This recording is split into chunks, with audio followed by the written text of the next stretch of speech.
हो मामा, तुम्ही जावा आणि पाया पडून घ्या. त्यांचा जीव कशात राहिलाय काय कळत नाही बघा. हं? हं? हं.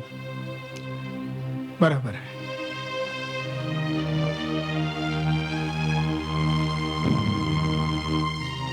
अक्का, राजी, तुमच्या माघारी मी आहे. माझ्या भाच्याना भाच म्हणून नाही, पोरं म्हणून सांभाळेल आणि चांगलं पीठ मळेल. तुम्ही उगाच जीव गुतू नका. निघा आता. भलताच याळ लावलाय कावळ्यांनी. अहो असं काय करताय? 3 जाणते लेकर जीव गुतला असणार. होय होय. विजय, पै पाहुणं सगळं साधल्याचं सोबती. तुझ्या आई वडिलांना मी चांगलं ओळखतो.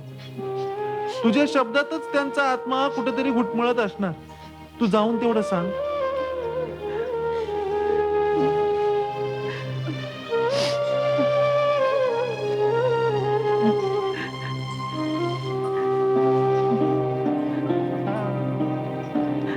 आबा,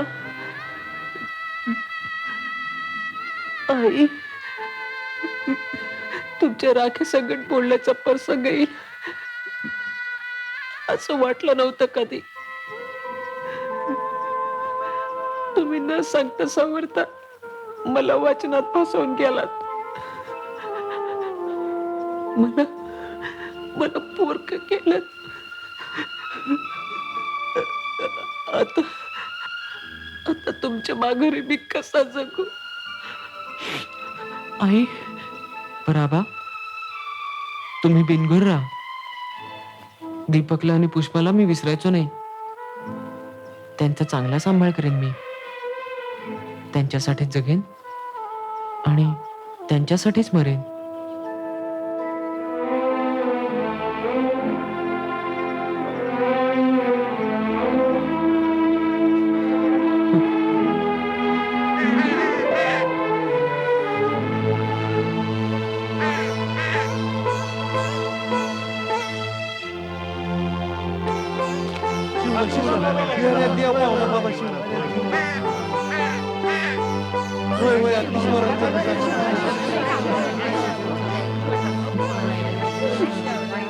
अभिनंदन बोसते सर. अहो कशाबद्दल? तुमच्या शाळेचा विजय देशमुख विद्यार्थी स्कॉलरशिप परीक्षेत पहिला आलाय. अहो काय सांगताय काय साहेब? हो, तुमचं आणि तुमच्या विद्यार्थ्याचं अभिनंदन. धन्यवाद धन्यवाद साहेब. काय झालं गुरुजी? अहो आपल्या शाळेचा विजय देशमुख विद्यार्थी आहे ना, स्कॉलरशिप परीक्षेमध्ये प्रथम क्रमांक पटकावला त्यानं. अहो शाळेचं नाव मोठं केलंय त्यानं. बोलून घ्या त्याला, बोलून घ्या. अहो तो तर माझाच विद्यार्थी आहे, पण गेल्या महिनाभर तो गैरहजर आहे. काय रे लेका, साधा इनशर्ट करता येत नाही रे तुला? अरे थांब ना दादा, मी करतोय ना. टाइम आहे का तेवढा? शाळा भरेल. पुष्पा, मी अशीच जाऊ का शाळेत? बघ बरं. अरा वेणीच घातली नाही अजून. ये इकडं, मी घालतो.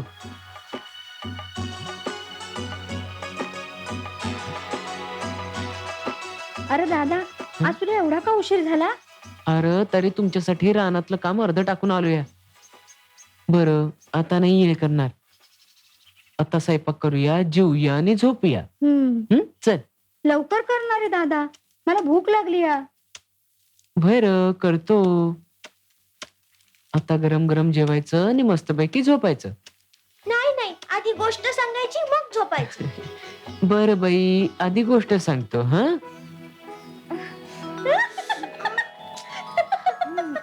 का दात का काढतेस? मला बी दात आहेत. ते आता तुला दाखवतेच आहे. ए मला बी दे ना कंस. कनीस. हा, घे बिरमुट खा. अगं बघतेस का अशी? एवढा का चिडतोयस? बर का आली होतीस? आईनं पाठवलेलं बटाट घेऊन.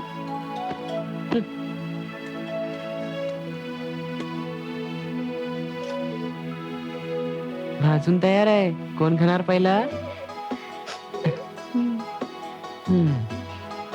अजून दे ना दादा. आणि मला र तुला घे खा, मागू नका परत. कोण मागताय तुला? आमच्या घरी हाय चिक्कार.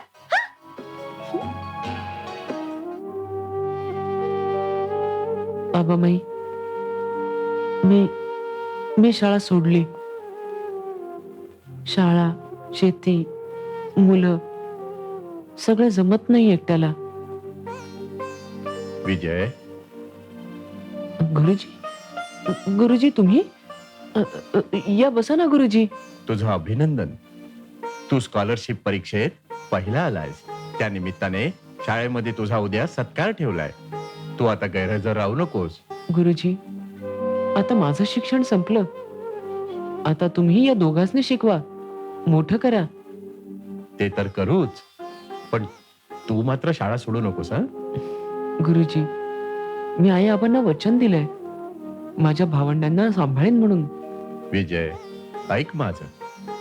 शिकलास तरच मोठ्या पगाराची नोकरी मिळेल आणि मग पैसाच पैसा. पैशापेक्षा आई आबांना दिलेला शब्द महत्वाचा आहे. ठीक आहे. तुझ्या पराक्रमाचं हे वर्तमानपत्र राहू दे तुझ्याजवळ. येतो मी. हा,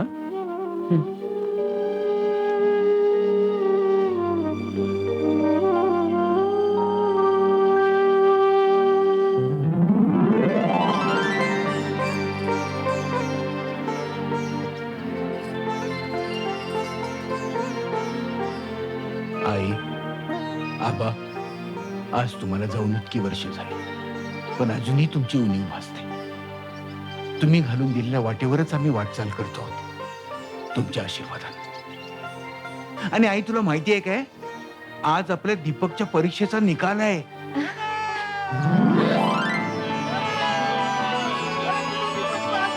तात्या आला.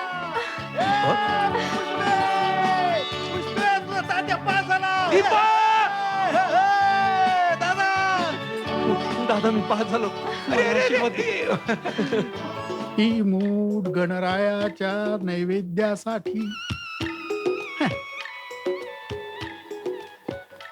ही मूठ शंकर सांब सदाशिवाच्या नैवेद्यासाठी,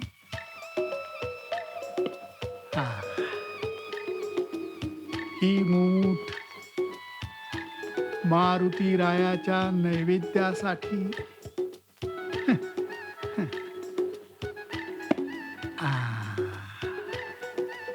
ही मूठ आमच्या घरच्या कडक लक्ष्मीसाठी. लक्ष्मी जबरदस्त असल्यामुळे मूठ पण जबरदस्त घेतली पाहिजे, नैवेद्य पण जबरदस्त दिला पाहिजे. काय हो, अं? माझ्या नावानं का चोरताय पीठ? चोरी? अगं, याला चोरी म्हणतात होय? मी तर देवाच्या नावानं फक्त ओंजळभर नाही, चिमूटभर पीठ घेतोय. म्हणजे अव रोज 50 डबे येत आहेत, प्रत्येकातली एक एक ओंजळ, म्हणजे किती झालं? अगं, किती झालं म्हणून काय विचारतेस? तुझ्या जे गळ्यात आहे, नाकात आहे, कानात आहे, ही समधी या ओंजळीची करामत आहे. आ, बरं बरं, नुसतं गावाचं दळताय की आपलं पण बघताय? आता आपलं काय दळायचंय? अव आपलं पण दळण दळायला आलंय की. म्हणजे अव आपली बी पोरगी लग्नाला आली आहे. अच्छोय. मला आपलं दुसरंच वाटलं. ओ, पोरगी आहे, लग्नाला येणारच, तुम्ही नाही का आल्या? काय बी बोलू नका.